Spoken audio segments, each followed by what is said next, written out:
All right, we are live. Just going to give a couple minutes for people to get logged in here, starting a few seconds early to get things set up.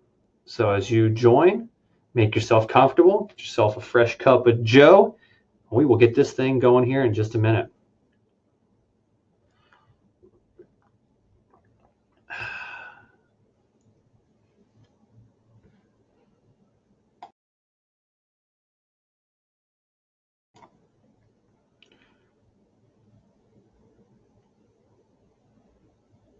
All right, and as people are joining here, I'll repeat this a couple of times, but I'm going to share a file here.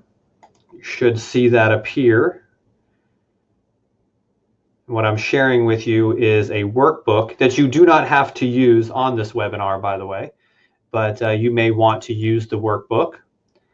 And my suggestion is that you actually print this workbook out and watch this webinar a second time as you go through your goal setting, kind of have a first run at it, and then use the workbook for a second run at it, is what I recommend. So welcome for all who are joining. I see a lot of people piling in here. Just give a few more minutes for more people to drop in. Get a cup of coffee real quick. We're going to get started in about 45 seconds here.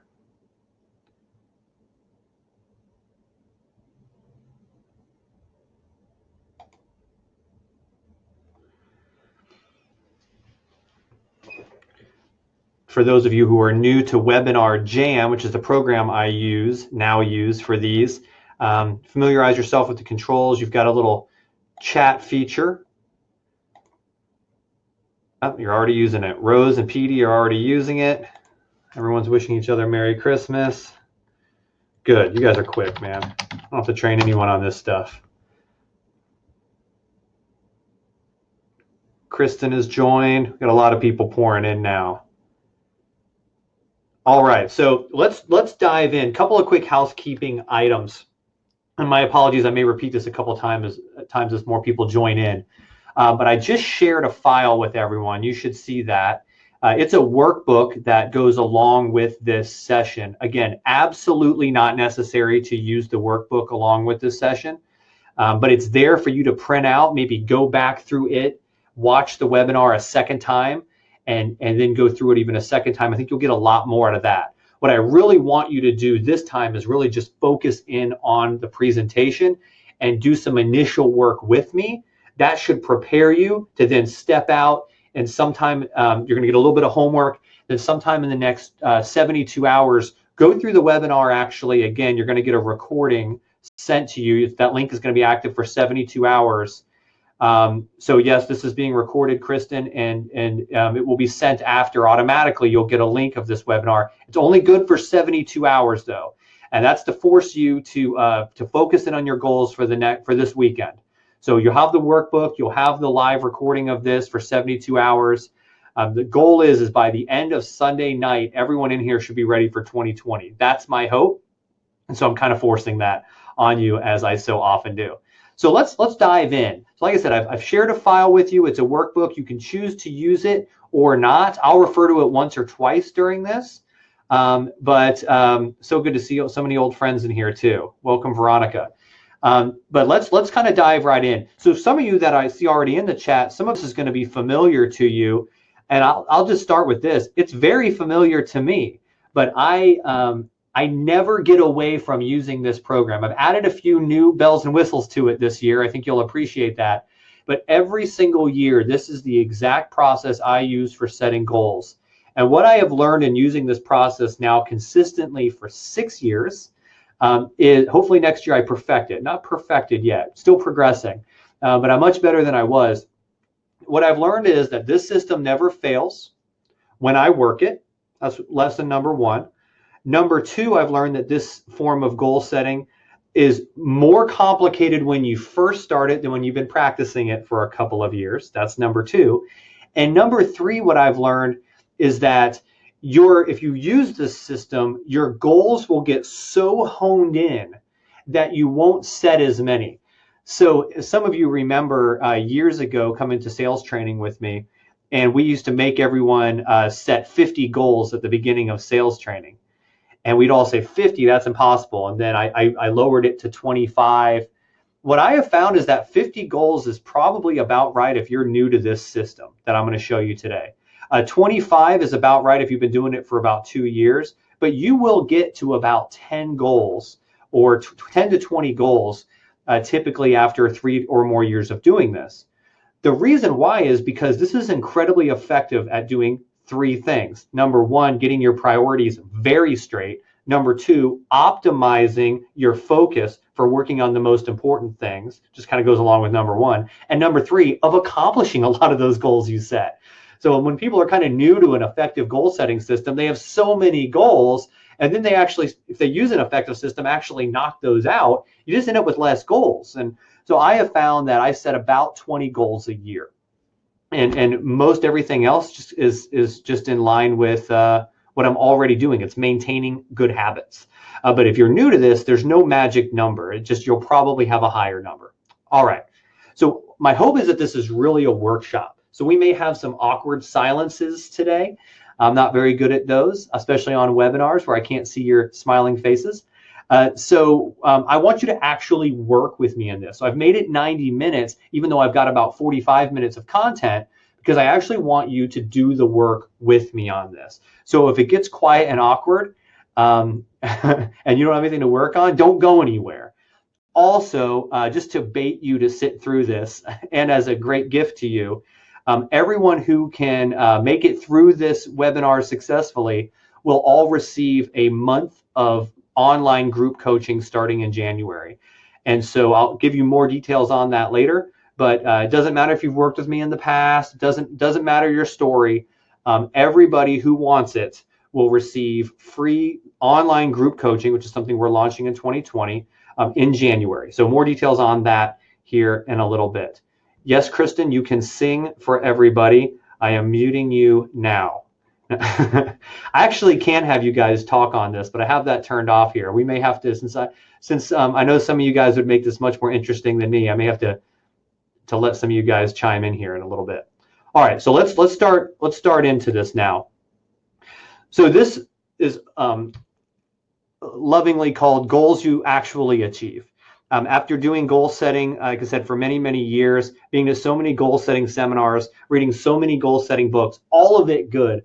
My biggest frustration has been, well, it seems like I must be broken. I set all these wonderful goals, but then I just don't do them. And it's through the system I'm going to show you today that I found out what was actually wrong with me, and it was my strategy was messed up. And so this is how you set goals you actually achieve. And so the idea here is set them and get them. That's the theme for 2020. Set them and get them. And we're going to go through all the components of that and set about 3 to 5 together today, but then you'll be able to carry it on from there. So first things first, we've got to get our priorities straight. And I never leave this exercise. It's the same exercise I use every single year. And this is how I always start my own personal goal setting. Doesn't matter how many times I do this. It's so important to not just get violently ambitious. The first time I sat down to do goal setting, I started saying I was going to make billions of dollars. I was going to buy an airplane. I was going to do all these things. And that's great. You can go out and conquer the world if you want to. You can go buy tiny islands or large islands. You can do whatever you want to do. I'm not here to judge that. What I am here to tell you is that your goals need to align with your heart. If not, you can be extremely successful in the wrong direction, which is my story. Okay, so today I'm more focused in being in the right direction than I am necessarily in being massively successful. I would rather fail in the right direction than succeed in the wrong direction. And that's why I use this sobering exercise to start off every goal setting session I do. And you'll see, friends that have been doing this with me for a while, that I've added an 8th category. So just to throw you off, make sure you're paying attention. There used to only be 7. So if you know the new category, type it in the chat, and we'll see who really pays attention to me. This is the first awkward silence. Do you see the new category? Come on, Kristen. Community, good job. I knew Kristen would be there for me. So I believe, Veronica, good job. I expected that. Petey, I don't know what happened there, but he's back. So there. So I've renamed a couple of them. Faith is not a new category. It used to say faith/spirituality. I just simplified it to faith. Friends used to say friends/social. I just narrowed that down. But community is the new one. So basically it comes down to this. I believe you can put any activity you're going to do, any goal you're ever going to set, basically into these 8 categories. I added community because for many of us that would fall under faith, would be, say, church community, or would fall under friends. But I really felt, as I've coached more and more people, that a lot of people have a lot of social activity they want to do, meaning social causes. They really are ambitious to be more involved in helping others. And I think it's significant enough to get its own category. And I really feel like that was the gap that was missing there. So I really think that we don't go beyond these 8 at this point. But those are business or work, finances or money, health, faith, spirituality, family, friends or your social life, education, and community. So here's what you need to do now. I'm going to start my little whiteboard thing here. I want you to rank these in order of importance to you. And I want you to do this as if it was your last day. This is what, we always want people to judge us by our intentions, not by our actions. We always say things like, well, I really love my family the most, but, faith is really most important to me, but right now, I really need to focus on my finances kind of thing. I want you to ignore the but now. I want you to say, what is most important to me truly is, and let's rank those things, okay? So I'm going to do this workshop along with you, so I don't just talk over us the whole time. So if I was ranking mine, which doesn't mean it has to be what yours is, I can't draw with a whiteboard marker on a computer. So for me, it would be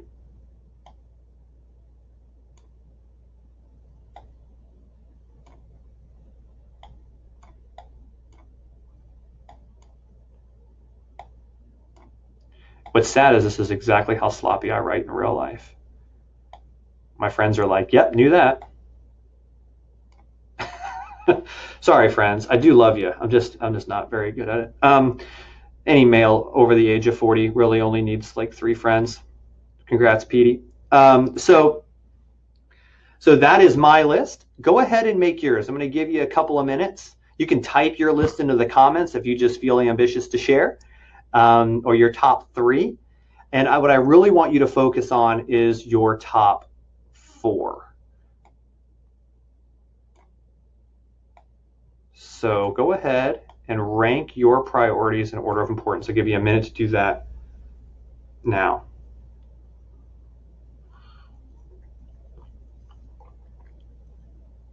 Any questions you have while we're going through this, feel free to type in the comments too.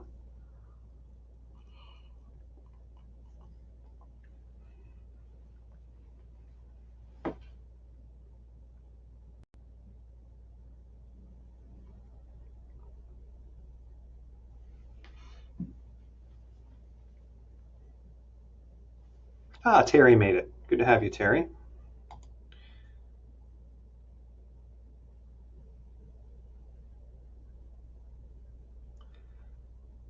If any of you are quickly downloading the file I shared and trying to quickly print it out, again, it's helpful to use, but it's not necessary. Basically, I've shared a workbook with you. It just gives you these slides with some notes in between, and so that's a good thing.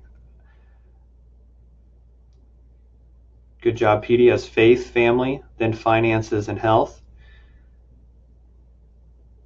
He wants to get the money before he gets the waistline. I understand. You're not getting any younger, Petey.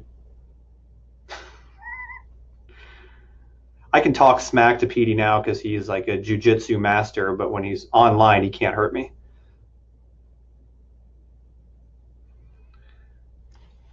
All right. So hopefully you have that ranked now. Listen, for some of us, this takes a lot of time of meditation and reflection.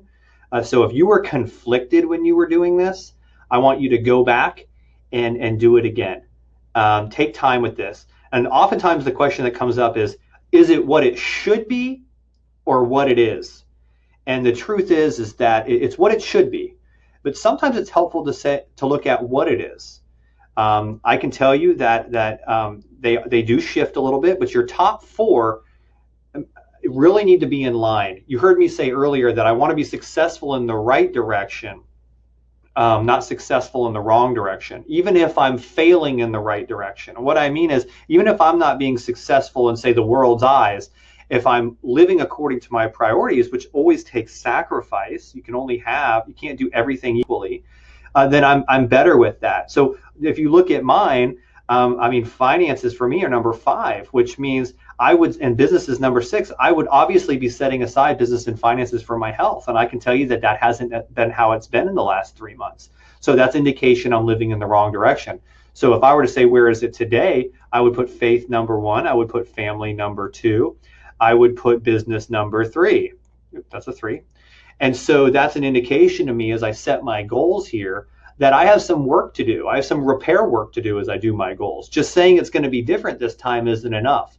And I probably need some accountability there or some better strategy.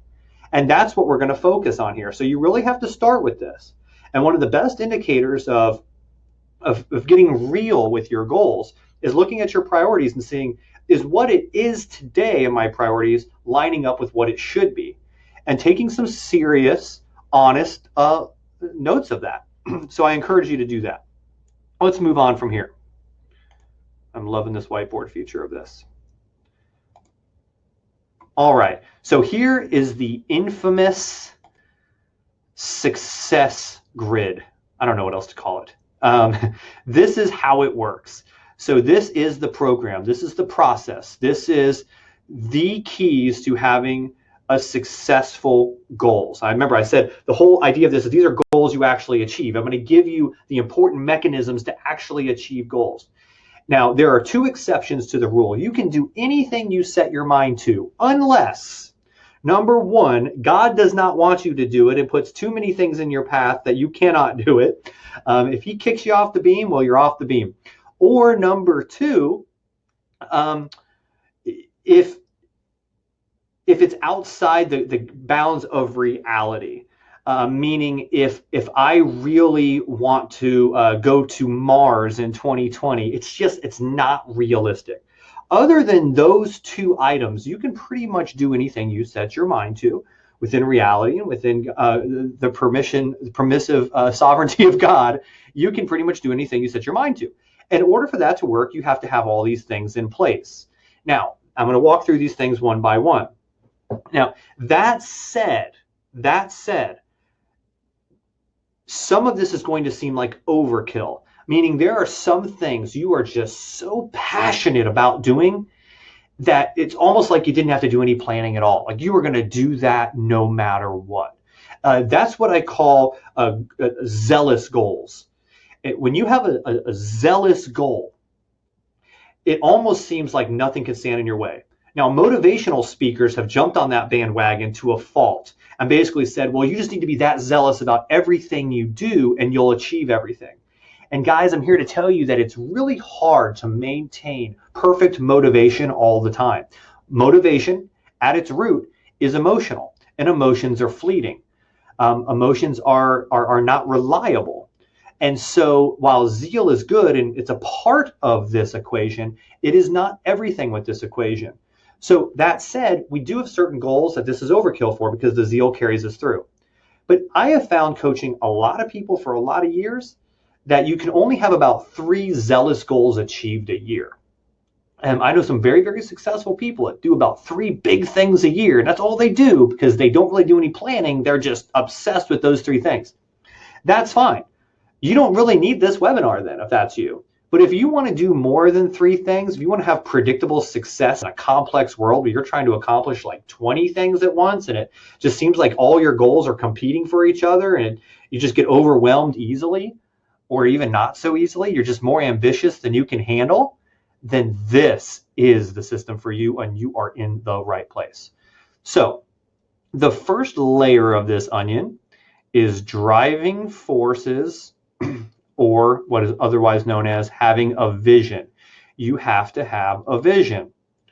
What's that look like? Well, first we got to start with our priorities. So I would just go ahead. If you have a scrap piece of paper, you can use the workbook I sent you to, or a word pad, whatever, somewhere to write something down. Write it on your hand if you have to, but write down one of your top 2 or 3 priorities. Just write one down. So we'll just pick on health. Okay. So you can write down health, and then what is the vision behind that? So a vision is something that's a little cerebral. It's a picture we're painting with our mind. So a vision is not just necessarily a tangible, such as I want to weigh 165 pounds. A vision is more like I have indicated here. I want to be thin, healthy, and athletic. I see myself as a runner, eating well and feeling good. And all that's true for me except for the runner part. So that is a good vision. I'll look at family here. I want to be a good and caring wife and mother. I see myself being available every evening for my kids, sharing life together on a regular basis and creating memories that last. You see, that's a vision. That's the emotion stuff. That's the motivation stuff. It's important, but it's just one layer of the onion. So I'm going to pause a second. I want you to write down 1 or 2 of your priorities and take just a couple of minutes, and I want you to just envision what that might look like. And write it down in kind of this way. Maybe just pick one, take about 2 minutes. I'm going to set a timer for myself here. I'm going to set a timer for 2 minutes. I want you to do a vision and maybe just either get the vision locked in your head of that top 1 or 2 priorities coming to life, or jot it down. 2 minutes, go.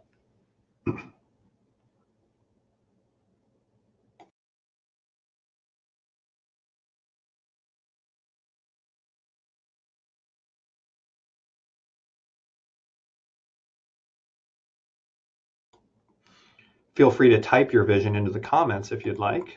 I'm going to type one.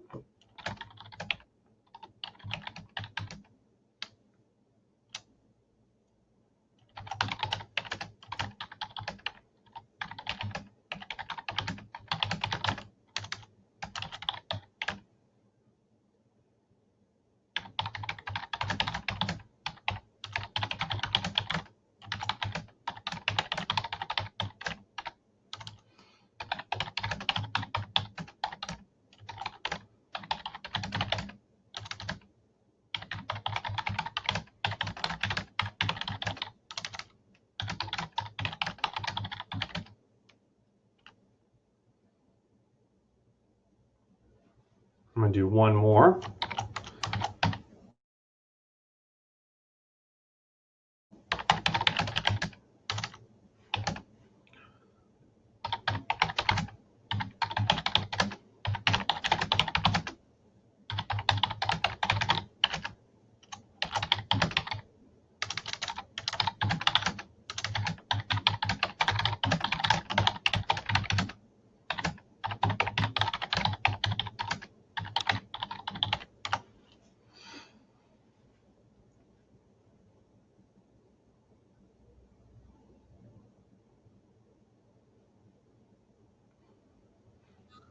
All right, 10 more seconds.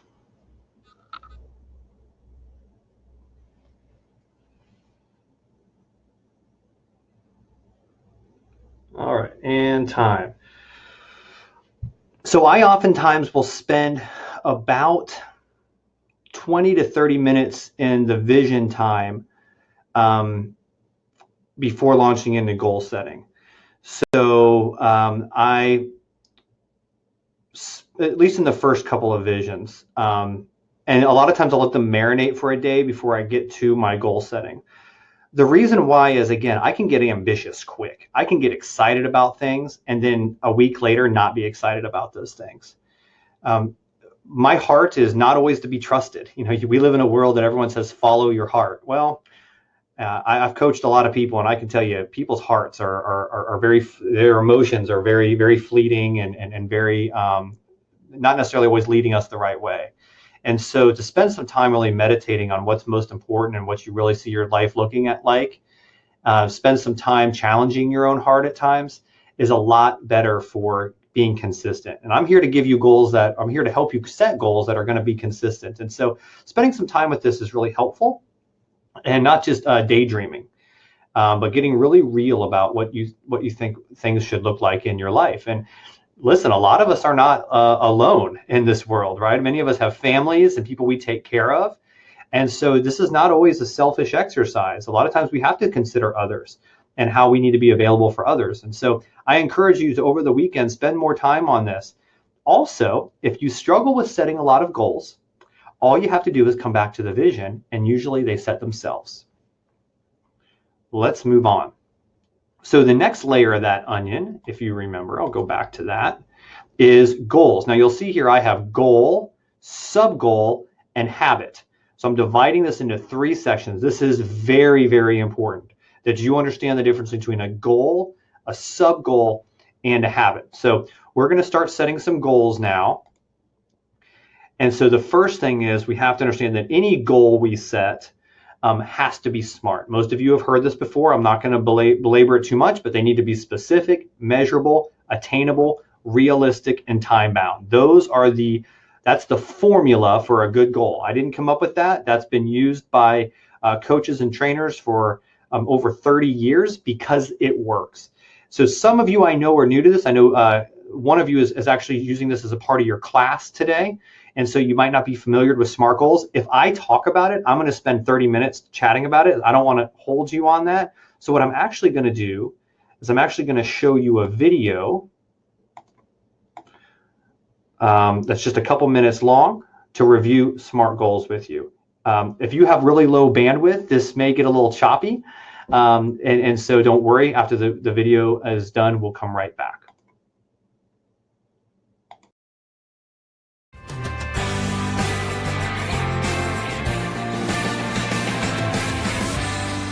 So I want to take a little bit of time and talk to you about goals. Goal setting is essential to success. If you don't have a goal, then you have a goal not to have a goal. The fact of the matter is that the science is out there. People who have a goal and commit them to writing are guaranteed to be more successful. College students have been researched, high school students have been researched, and those who commit their goals to writing are more successful. So what is a goal? Most of the time when people think of goals, they think of kind of a New Year's resolution. I want to lose weight this year. That's my goal, to lose weight. That's really not a goal. That's really more of a vision or a resolution. To really, truly be a goal, I like to use the SMART system of goal setting. SMART is an acronym. It stands for specific, measurable, attainable, realistic, and time-bound. You may have heard this before, but let me review it with you so you understand how to set a proper goal. So let's say we're thinking about losing weight, a typical goal people have. How do I make that a SMART goal? Well, it has to be specific. I want to lose weight. All right, it's pretty specific. I know what I want to do. It has to be measurable, quantifiable. I want to lose weight, not measurable. I want to lose 30 pounds. Now it's specific and measurable. I want to lose 30 pounds. Specific, measurable. It has to be attainable. Now, what I mean by attainable is it has to be something that we can just actually do. I want to grow 4 inches. That's not attainable. So it has to be within the confines of reality.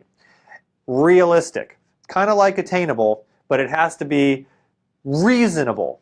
So specific, measurable, attainable, and realistic. So it has to be within the confines of reality, attainable, and realistic, meaning it's reasonable. Let me pause here to explain something that a lot of people do wrong. A lot of times when setting goals, people tend to consider the obstacles. Well, I'm not really sure if this is realistic because I tend to like to eat sweets around the holidays. Fair enough, but I really don't want you to consider obstacles when setting goals. We're going to get to that later when we do our strategy piece to make our goals executable. I really want you to just ask yourself, is this attainable and is it reasonable or realistic? Consider a little bit about the future and some of the obstacles, but don't focus in on the obstacles when setting goals. Focus in on the goal, what you actually want to do, what it's going to specifically look like, and when I'm going to do it by, which is the T in SMART, which is time-bound. I want to lose 30 pounds, it's still not a SMART goal. I want to lose 30 pounds by the end of the year, now I have a SMART goal. And again, SMART is specific, measurable, attainable, realistic, and time-bound. So anytime you write out a goal, you look at it and say, is this SMART? So I want to lose 30 pounds by the end of the year. Well, is it December 1st? That's probably not a good SMART goal. Is it October 1st? Now we're getting there. Because it's realistic to think I could lose a pound to 2 pounds a week. Make sense? Go ahead and write out 3 or 4 goals. Make sure they're SMART. Run them through specific, measurable, attainable, realistic, and time-bound. And if they are, and they're committed to paper, you are much more likely to achieve what you're looking to do.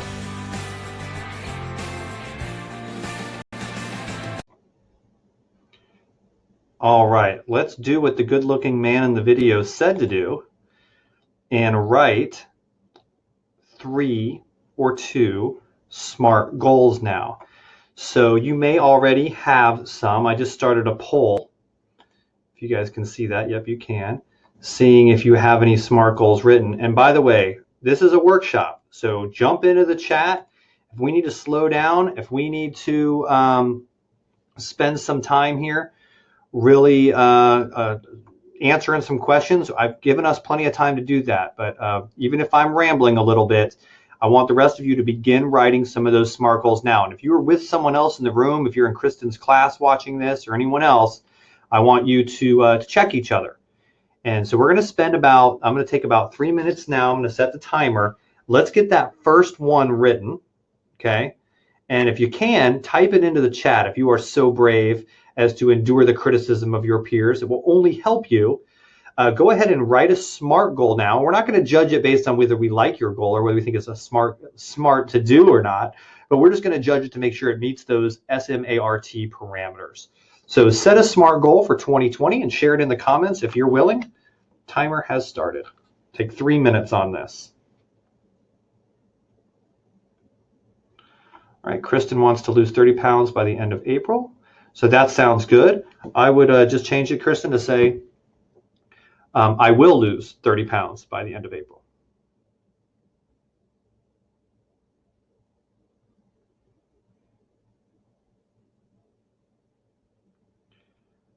Because you want to lose 30 pounds now. So we're going to say, I will be 30 pounds lighter, or even better, which you don't have to type in the comments. You can put what your actual weight would be when you write your SMART goal. I will weigh 115 pounds or whatever it will be for you.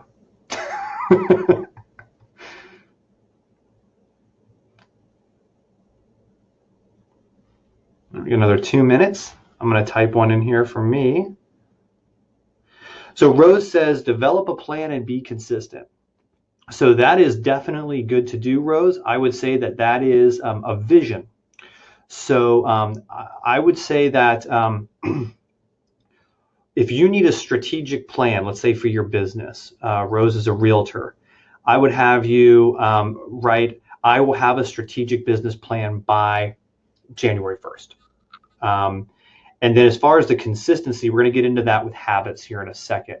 Like Veronica's doing here, she's got a great goal, but and she's written this very well. It is actually a habit, but she's written it correctly. And we're going to get into that. She's got a specific plan already selected. So you're on track, Rose, but what I want to do is, and the reason why I'm not critical on this ever to be critical of a person, but I want to see you guys succeed.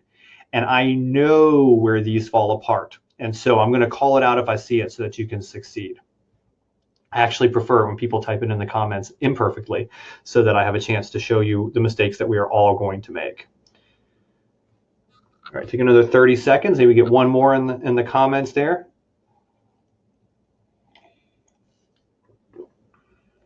Don't let other people dominate the comments. Get some other folks in here.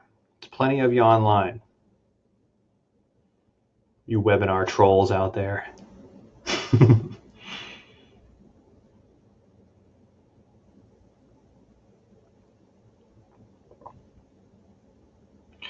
Perfect. So Petey, what I would have you do there is add time bound. So I want to lose 25 pounds by, and put the date. That would be the SMART goal.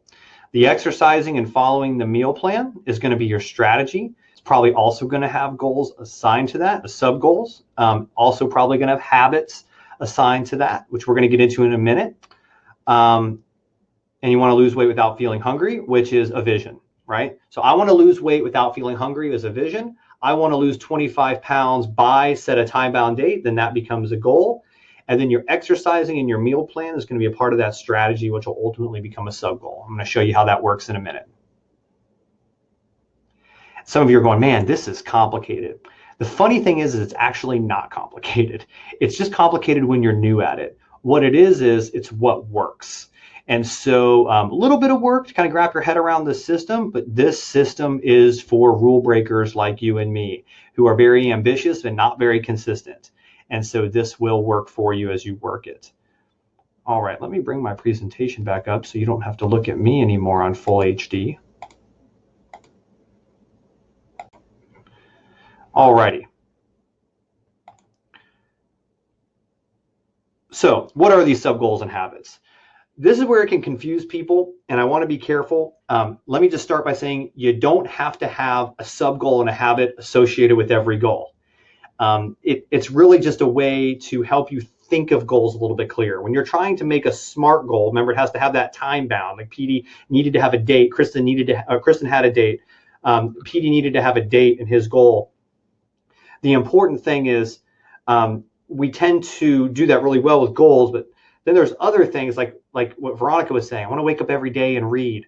Okay, well, that's a little bit more of a habit. So sometimes they're like, well, I want to start doing that today. And we start overthinking the SMART.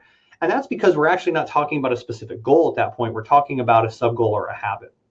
So all a sub-goal is a goal that is aligned to and or supports another goal. So PD said a few of you said you wanted to lose some poundage. Well, you might be exercising to do that. And so either you're going to have a very specific action step associated with that, but sometimes your action steps are bigger than just action steps. What I mean by that is, let's say PD decides he wants to join a gym to lose that weight. All right, that's good. But when are you going to join the gym by? Well, I'm going to have to shop some gyms. Okay, well, when are you going to start that? Well, that's going to be a process. It gets a little bit more complicated. So that becomes a sub-goal. Well, I have to choose a gym. So I'm going to choose a gym by January 15th, may become his sub-goal. The action step is going to be the day he goes to the gym. So hopefully that's clear. It's going to be real clear by the end of today's presentation. So all a sub-goal is a goal that's aligned to or supports another goal. Honestly, guys, I never set sub-goals. I just set goals. If they're aligned with another goal, great. I don't try to confuse it with trying to figure out what's a goal and what's a sub-goal. But for some people, they find that to be really helpful to put that in more of a linear outline fashion. I just don't. It confuses me, but it may help you. It's optional. The next one I find to be pretty mandatory, though, and that's habits. There's a difference between a goal. Think of a goal as like a finish line. I'm going to arrive at this point. And a habit is a habit. It's a regular practice or a repeated routine. For most of us, if we're being honest, our problem in life is not that we've never set goals. Our problem in life is that we've never been consistently habitual about the right types of activities. Setting goals, again, is a finish line. If I'm going to run a 5K, which I have no business doing nor desire to, but if I was to run a 5K, that finish line of 5K within 15 minutes time, let's just say, that's probably not possible, 20 minutes time would be a SMART goal. Let me end the poll here so we can get back to the chat. There we go. So I want to run a 5K in 20 minutes. Okay, great. That's a great goal. So now I'm running my 5K. That's very specific. When I reach the end of that 5K, I either achieve my goal or I haven't. Well, the habit along the way is my pace. So if I want to lose 20 pounds, I may be working out 3 times a week. When I'm going to start this goal is where it becomes time bound. I will work out 3 times a week by the end of this month, meaning it will become a regular routine for me. Sometimes you have to have a little bit of ramp up time. I will write in my journal every evening for 15 minutes before going to bed. That's a habit. I will be home for dinner by 5:30 p.m. at least 4 nights a week. Again, a habit. So don't confuse habits and goals. They're both in the same tier, though, on the goal setting onion, which is now its new name. So here's our goal setting onion. So first layer of the onion is that vision. Next, we've got goal, sub-goal, and habit. So all in that layer is all 3 of those. So it's not that I have to have a goal and a sub-goal and a habit to support my vision, but I do have to have a goal or a sub goal or a habit to support that vision. And I may have multiple ones of each one of those. So your job now that you've written one SMART goal is to be rigorously honest with yourself and ask yourself, what is the key habit that I need to form to support one of my top 3 priorities? Health is an easy one to pick on here, guys. But what is the habit you need to support? Veronica had a great one. I will read the Bible in a year, waking up and reading with a cup of coffee by 7 a.m. Coffee is vital to that, Veronica. And following the life application plan, reading plan in the back of my Bible. So she's got a great habit there. That's daily. So we would know at the end of 7 days, we could say, are you being consistent with your habit or not? And that supports, obviously, her faith vision. So go ahead and take a minute. I'm just going to give us 1 minute on this and write out one habit. It's SMART in that it's specific, it's measurable, it's attainable, it's realistic, it's time-bound in its frequency. Or when you would start this habit by, meaning when does this become consistent in your life? Give yourselves a chance for a little bit of ramp up. Don't just say, I'm going to work out every day starting tomorrow. It's going to be different. Maybe say I'll be working out 3 days a week by the end of January. Kind of give yourself a chance to ramp up there. So go ahead and come up with one habit so you can see how that works. And if 1 or 2 of you could type one in the comments, that would be great.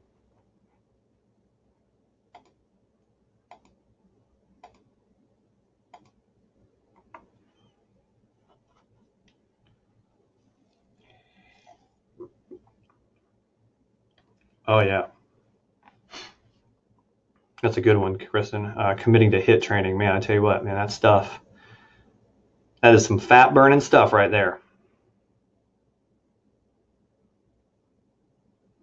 I can make comments about how to stay fit when the camera is right here and above.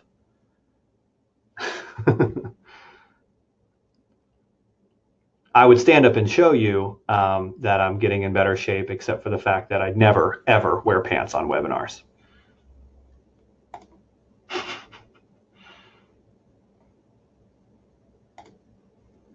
All right.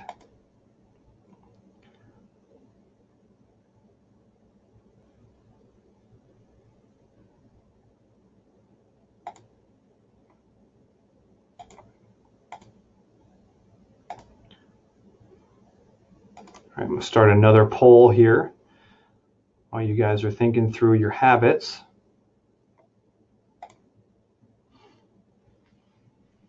Oh, that woke Sean up. All you got to do is make a joke about not wearing pants, and the webinar trolls come out. Welcome, Sean.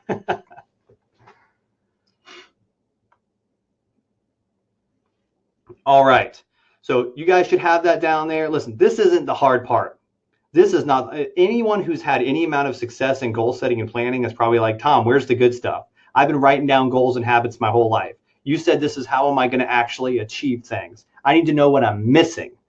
Well, this is a major start. You have got to get this right. This is the difference between dreams and New Year's resolutions, is having these habits and these goals being SMART, taking the time to think through them, aligning them with our priorities and putting them on paper. You just have to start there. We're 45 minutes in, and it's really important that you have that down. Do not skip this step, okay? Now, on that note, before we get into the complex stuff, let me just tell you this. Let's say it's Saturday, it's tomorrow, and you sit down, you go, all right, I'm going to do everything I just learned on that webinar. You can get out that workbook that you downloaded from me. It should still be available for you to download now. You can print that out if it's helpful. My suggestion is you get a legal pad. Just a good old classic legal pad, right? Set it down, write your number one priority at the top. Sit back and daydream for about 15 minutes. Just cast that vision. What does it look like if you're perfectly meeting that priority? And then think, how did I travel to get to that vision? What are the steps I began putting in place? The specific, measurable, attainable, realistic, and time-bound things you've achieved on your way to that vision is your SMART goal, right? So I'll give you a very specific illustration. I'm sitting back, I'm thinking about health, I'm seeing myself fit. I'm seeing myself athletic. I'm seeing myself playing with the kids in the yard, throwing the football, and I can run faster than them, and I'm not looking like a fat old dad.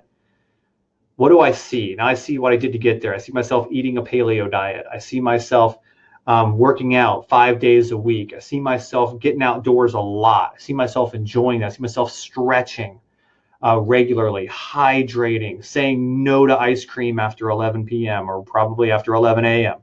All those things begin happening. This SMART goal begins happening. I begin saying, oh, you know what? At that, I'm 170 pounds. I'm 14% body fat. I've got some muscle mass. And I start setting those SMART goals. So it starts sounding like this. I will weigh 175 pounds and have 14% body fat by July of 2020. SMART goal. My habits start to come into line.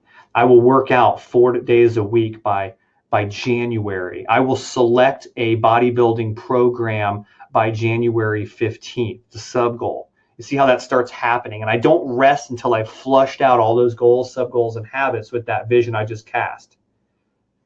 Flip the page, write down my next priority, continue.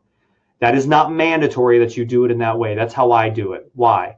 Because if I try doing all my priorities at once, I get overwhelmed. I just need to start vomiting all over the page. And that's the way I do it, is one priority at a time, starting from the top and working my way down. Time management comes later.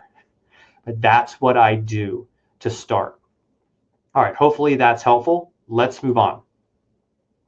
So real quick, how not to write a goal. I want to lose weight at least 5 to 10 pounds. How to write a SMART goal. I will lose 10 pounds by December 31st. Well, that's not happening, but you know what I mean. 2020. So it starts to look like this, as I've already shown you. Priority family, there's your vision. We already saw that. There's the habit we already saw, and there's a goal that corresponds.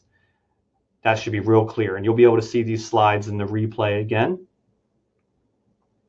But that's how it begins to take shape. And that's just the first 2 layers of the onion. We've already written a couple of SMART goals for ourselves. So the next layer of the onion is strategy. I'm not going to go all the way back to the onion now, but the next layer, that third layer, is strategy. This is where most people begin to fail that are in the habit of writing their own goals. So plan to spend on average 20 minutes per goal. That is not a joke. That's about how long I take to get it right. Ask yourself exhaustive questions. Sometimes it helps to have a coach there or a significant other. Sometimes that hurts. It just depends. And then a legal pad or whiteboard for brainstorming is helpful. Everything up until this point has been very clean. Write, vision this, write this, do this. This is where it gets messy. This is where it gets really messy, and it's good. But this is hard for us structure people. So what I like to do at this point is grab a whiteboard, not my legal pad, and I just start kind of strategizing like I'm consulting with myself. I'll be like, all right, so I said I'm going to work out 4 days a week. All right, let me think about that. How is that going to be possible? What do I need to do to make sure I do that? Well, I need to have a workout plan already selected, and I'll write that down. Well, I need to have some sort of workout journal, so I'm writing down how well I'm doing. Okay, I'll write that down. Well, I need to get some more weights. I don't have the right weights, so I'll write that down. So all these things start getting written down around my strategy. Pay attention to this part, guys. If I haven't lost you, pay attention to this part. The other thing I'm going to do is ask myself pessimistic questions, like, where would I typically fail on this, or where have I failed in the past? You go, oh, hold on. Don't put that out there. Oh, I'm putting that out there. See, when you set goals, I want you to be realistic yet optimistic. When it comes to strategy, be pessimistic. Don't just say to yourself, it's going to be different this time. I really mean it. I want you to be like, okay, well, how do I know that for sure? And if it isn't different this time, where do I see myself failing? Guys, putting that out there is not going to put it out in the universe, and then the universe is going to pay you some sort of punishment for having a negative thought. And all the law of attraction people just dropped off the webinar. That's fine. Listen to me. I'm your coach, and I'm here to help you. I want you to be semi-pessimistic at this strategy side and start asking yourself, why is it going to be different this time? I have more motivation. No, give me something I can invest in. Pretend I'm the bank. Prove to me it's going to be different this time. Well, I can't. Well, then you need some accountability. So what we need to have is either a really strong strategy or more accountability. And maybe that's what you have to write down during your strategy step is, I'm going to need to get a personal trainer to make it different this time. I need to get a workout buddy. Truth is, I'm probably not going to want to go to the gym come January 30th. I'm going to need to find a workout buddy. Guys, that's good. It's good to get real. And so you, during the strategy step, are going to be whiteboarding out everything that you need to do in order to get to that goal. You're going to be whiteboarding out everywhere you need accountability. You're going to be meditating and thinking through and consulting with yourself on the specific goal or habit you wrote to really get real about it. Your strategy will be complete when two things have happened. Number one, you have specific calendarable action steps identified. And number two, you have found accountability where necessary, which, if you were paying attention, are the two last layers of the onion. So the strategy step is the cerebral step. Let me bring you back to the onion for you visual people like me. Going back here, probably should have just put this thing in every slide. So first we had our priorities. That's not on the onion, but I'm just assuming you set your priorities. We're doing this in the right direction. Then we've got our driving force and vision. Then we set our goals, sub-goals, and habits based upon our vision. Then we're going to spend our time strategizing. As we've strategized, our planned to-dos, aka action steps, are going to roll out of that. And then true accountability is what holds it all together. So do you need accountability in every single goal? Nope. But if you're being honest during strategy, maybe you do for that specific goal. All right? So here are some questions you can ask yourself during the strategy session to help you out. And by the way, as a coach, this is all I do for people, right? I'm not an executive coach. I don't sit with people one-on-one and coach them. A few real estate folks from a real estate program I run is the only place I do that. Other than that, I just do group coaching now. And so, but even in whether it's a group coaching format or anytime you work with someone like me who does any sort of coaching, mentoring, training, really all we don't usually have the answers. We usually just know how to ask the right questions. So that's all you need to know. And these are really the only questions you need during the strategy session. So pay attention to this. So I'm going to just pause here a moment. I want you to go back to that goal, sub-goal, or habit you just wrote. And I actually want you to pause, run to the bathroom if you need to. But for the rest of us who are sticking around, I want you to take about 2 minutes and do some of this strategizing. Grab a blank sheet of paper, and just do some of this stuff. Jot some of this stuff down and answer some of these questions. Take about 2 minutes on this. For the rest of you whose bladders are about to burst because you drank a lot of coffee thinking this was going to be boring, this would be a good time for you to take a break. So 2 minutes and go.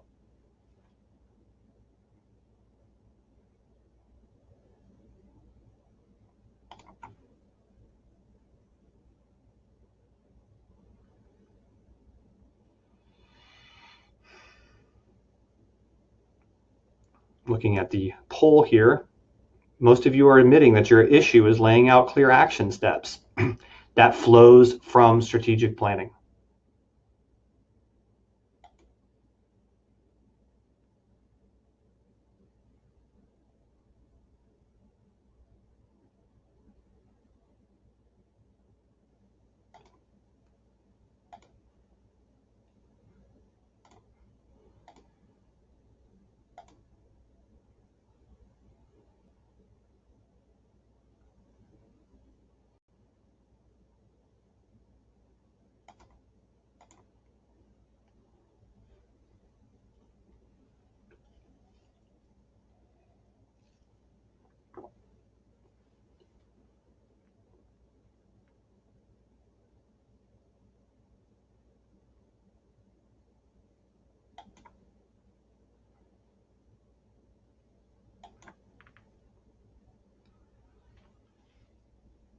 So if we're going too fast or too slow or just right, you can indicate that by letting me know in the chat. We're right where we should be on time.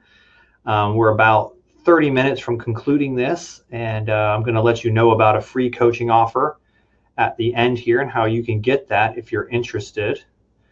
But if you have any questions that are coming up, or if we're moving kind of fast, if you're feeling like at this point you're just sitting back and soaking it in because you've been overwhelmed, feel free to let us know we need to slow down. Meanwhile, Kristen is attempting to schedule with me on the chat. Thanks, Kristen. That's probably going to work.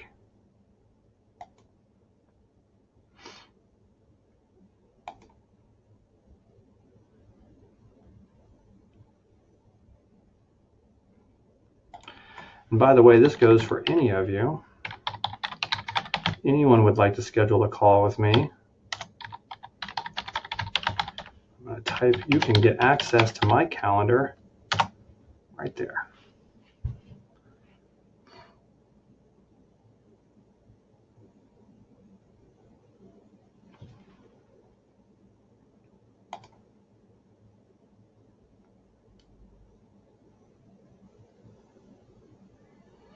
All right, good. Let's go ahead and keep moving on. So once you've identified your sub goals or habits, and as they present themselves, you're going to add them to your list. Meaning, when you're strategizing, new sub goals and new habits are going to surface. That's why you really don't need to, please hear me on this, you do not need to set more than 15 goals to start. Because as you do your strategy step, you're going to find a lot of things you thought were action steps. They looked little, like joining a gym, actually involves a lot of steps and becomes sub goals. And you're going to go back and add them. Anyone who's ever come to me and said, Tom, I couldn't set the 25 goals you asked me to, but I set about 15. Once I walk them properly through this exercise, they usually have over 30. Because this is why we screw up and we think it's just a bunch of little details that are actually a lot more complicated than we gave them credit for. Life gets in the way, our goals go to the sidelines. Guys, I can't say it enough. If you feel like you're getting hung up on strategy or action steps, it's because of this critical step. We're not strategizing properly. We're not taking the time. Our pride is getting in the way. We're thinking this is going to be easy. It's not easy. Sit down, spend a full day. You write out that goal, that habit. You start strategizing and you go, well, I'm going to have to join a gym. I'll just put join gym as an action step. That is not an action step. Unless you already know the gym, you already know when you're going to join, and it can go on your calendar.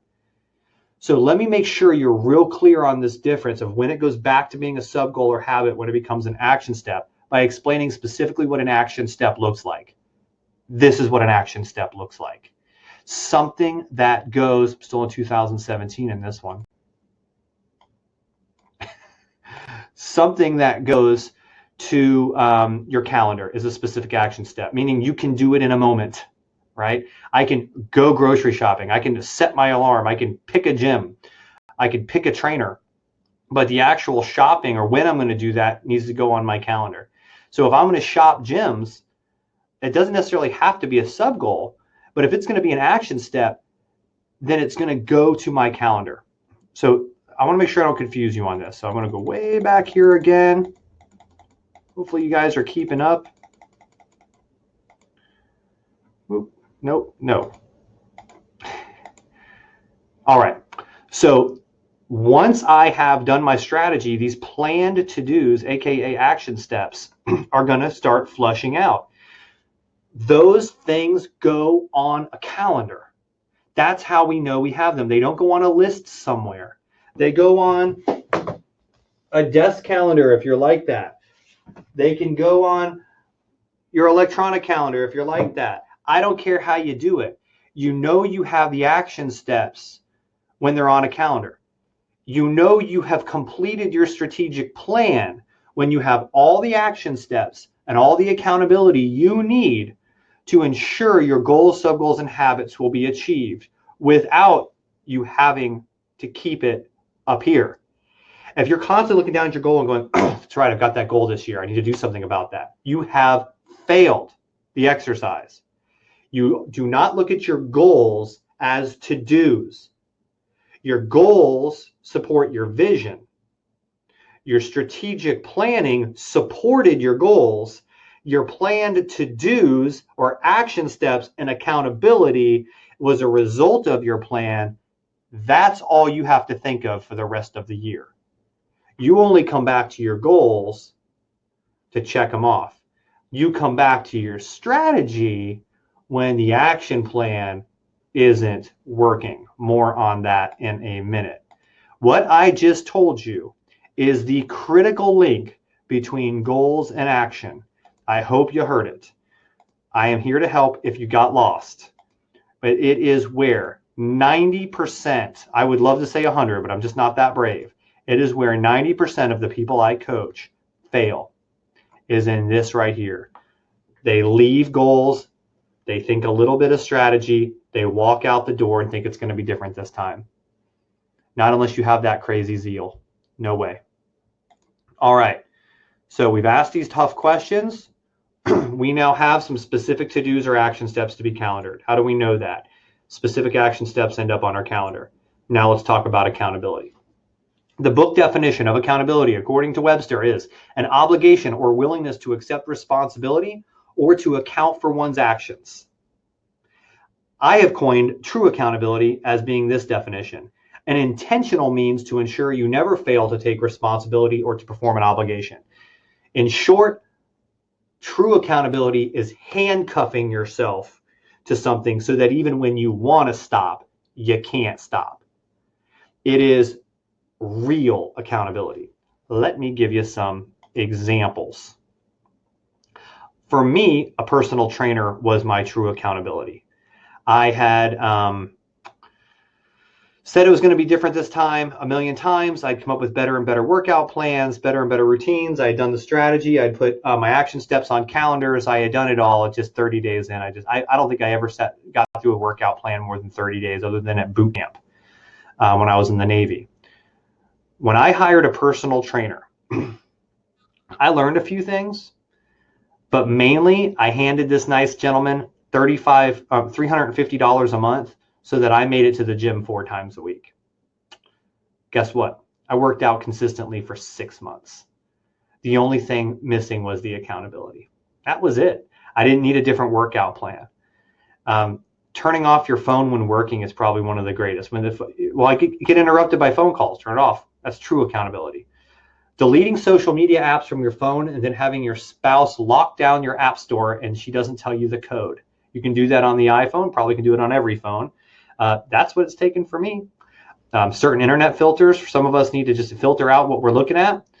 Leaving your car at the office and Ubering home so you have to ride your bike to work the next day. That works. And you go, Tom, this stuff's radical. Is it necessary?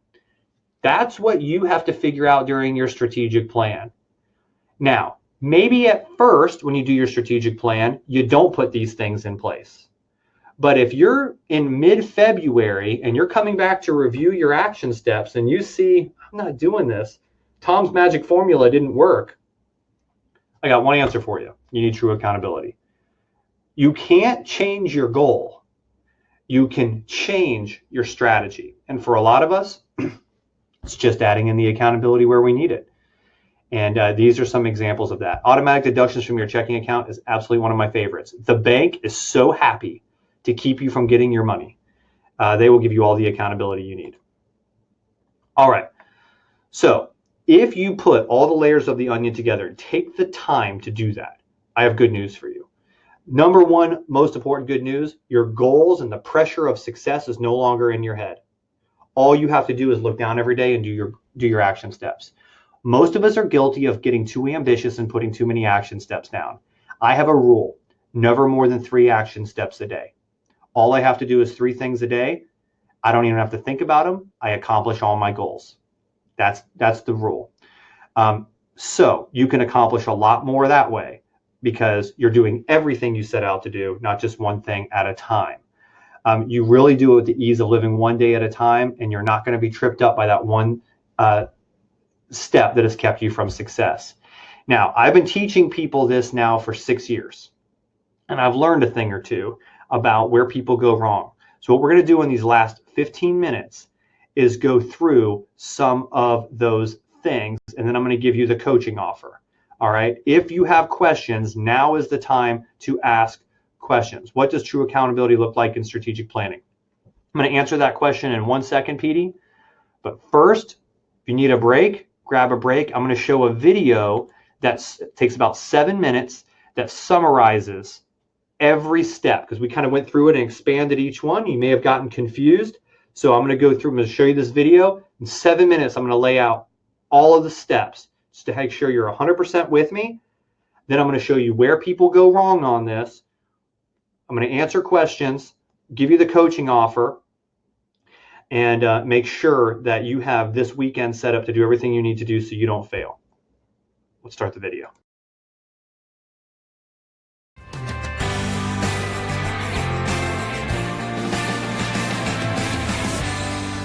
So now that we have some SMART goals, goals that are specific, measurable, attainable, realistic, and time-bound, how do we ensure we actually achieve our goals?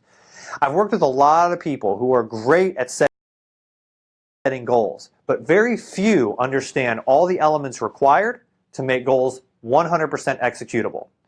I'm going to give you this information today. I want you to pay attention to each component of it, because each component to an executable goal is 100% mandatory to ensure you exceed your expectations and goal setting every single time. Here's what you have to have. First, you have to have a goal, and the goal has to be SMART. Second, you have to have a vision to support that goal. What do I mean by that? Let's go back to the weight loss analogy that everyone can identify with. I want to lose 30 pounds by the end of the year. That's a good, SMART goal. If it's, say, August or September. So let's say it's September. I want to set a goal to lose 30 pounds by the end of the year. Good, a good, SMART goal. Specific, measurable, attainable, realistic, and time-bound. Next, I have to have a vision to support that goal.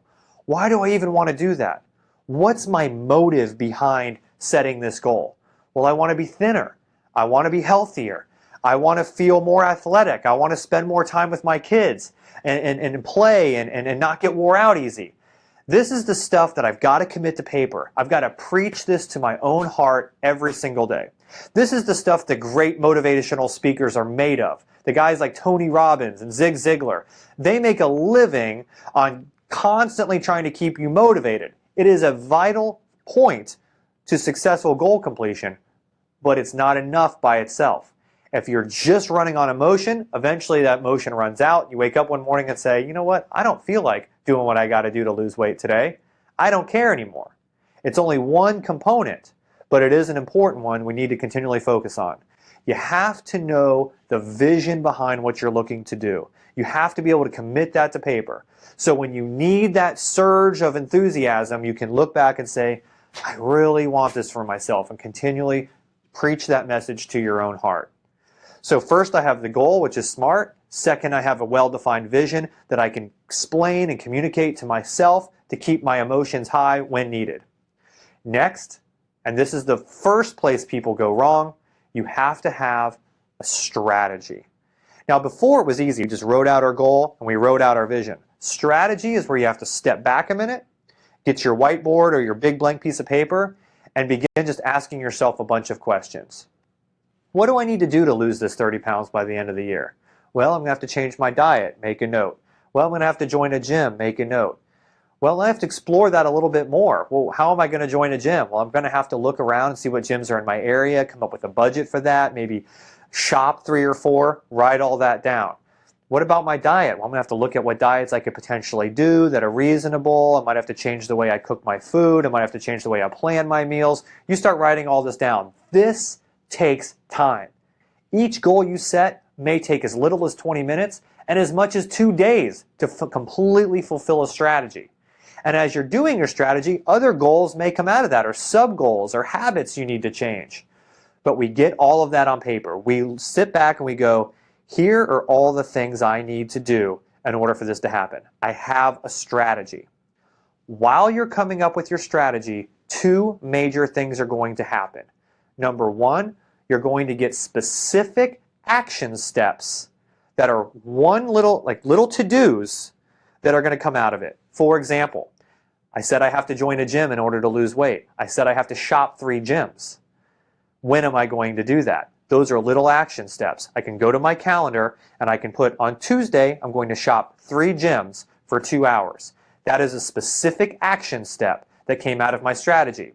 And that's the next component to executable goals, as we have specific action steps that we do to get there. It's different than the strategy and it's different than the goal. The goal is just a completion, a successful point, a finish line in the future. The strategy is just an effort we make in order to understand this further and come up with some action steps that we need to do. The action steps need to be written down and put on a calendar for when we're going to do them. The other thing that comes out as we do our strategy is we begin challenging ourselves.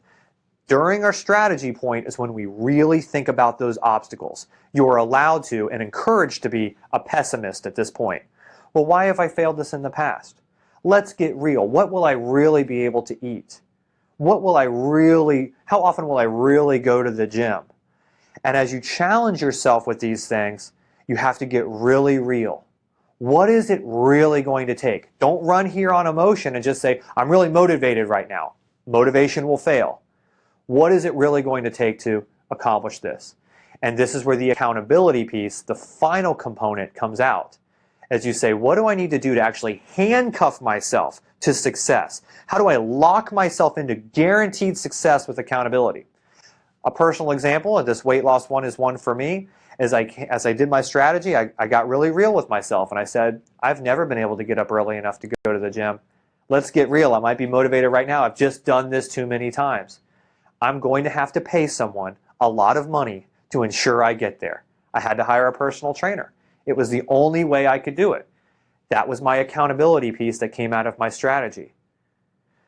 If you do what I just said, set a SMART goal, clearly define your vision in a way that you can preach it to your own heart, spend considerable amount of time on the strategy, and from that strategy, as you challenge yourself, get specific action steps that you put on a calendar every single day, and detailed accountability that you can actually handcuff yourself to, every single goal you set will become executable. One final thought. As you list out your goals for the year, and you do this for each one, an amazing thing happens. Your calendar fills up with just daily action steps. You no longer have to walk around with the burden of, when am I going to get all this stuff done? I've got so much to do, so many goals.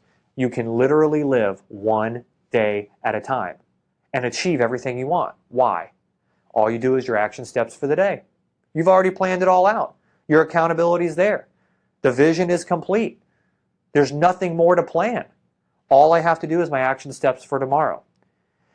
This makes doing a lot become a little. I can have 20, 30 major goals I'm completing in a year, which is way more than anyone else ever completes, because I'm literally living one day at a time through my action steps through this process. I encourage you to take a goal, try running it through this process, and see what you come up with and how well it works for you. All right, good. So,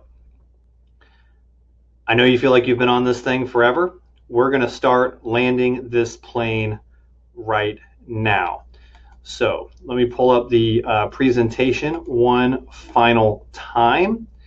If you have not downloaded the file I shared for the workbook, I suggest you do so.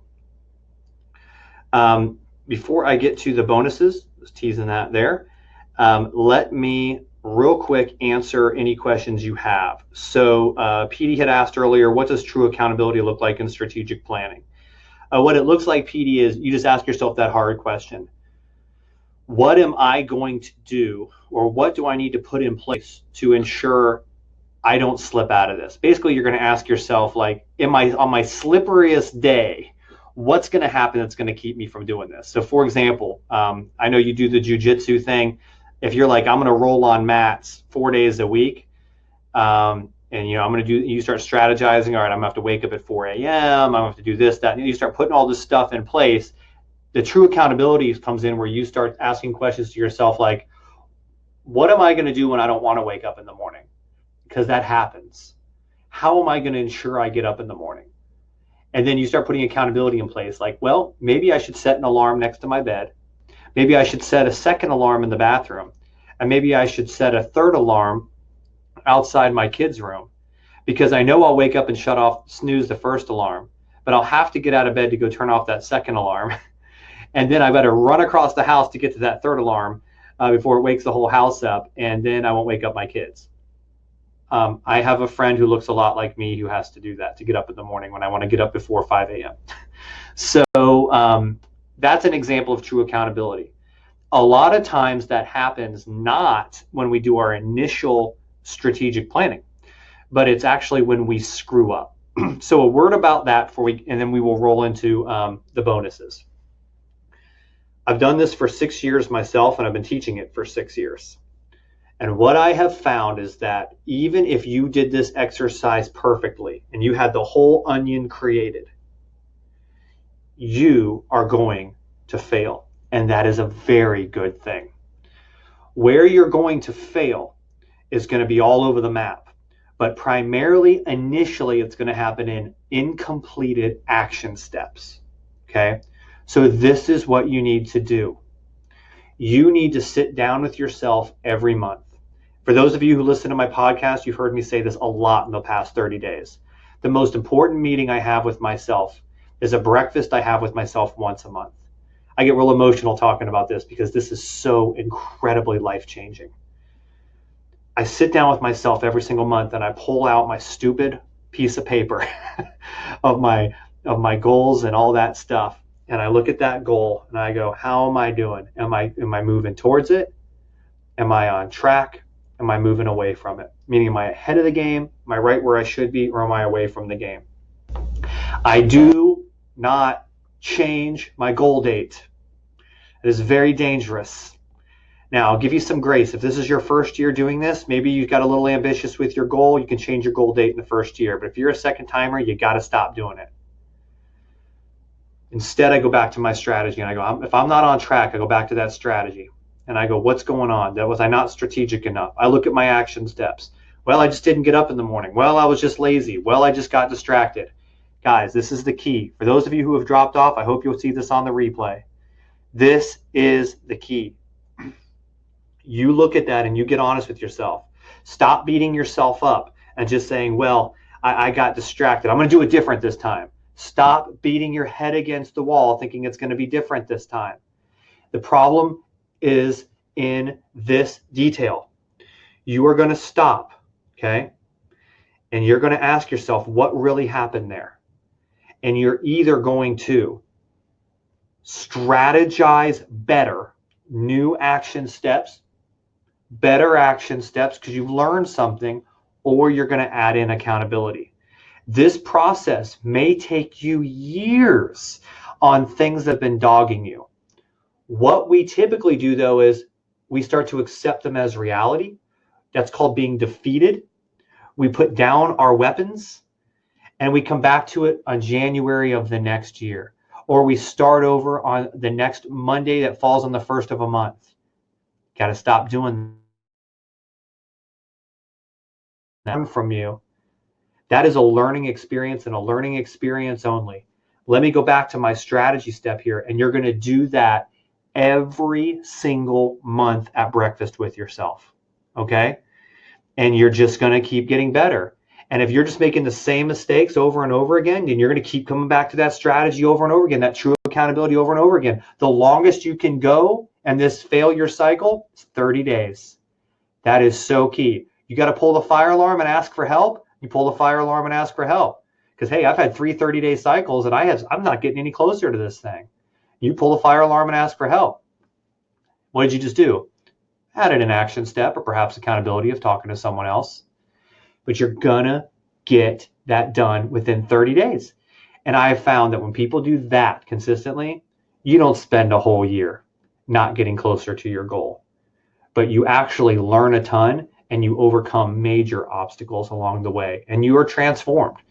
Only this system, implemented not once a year, but monthly, can do that.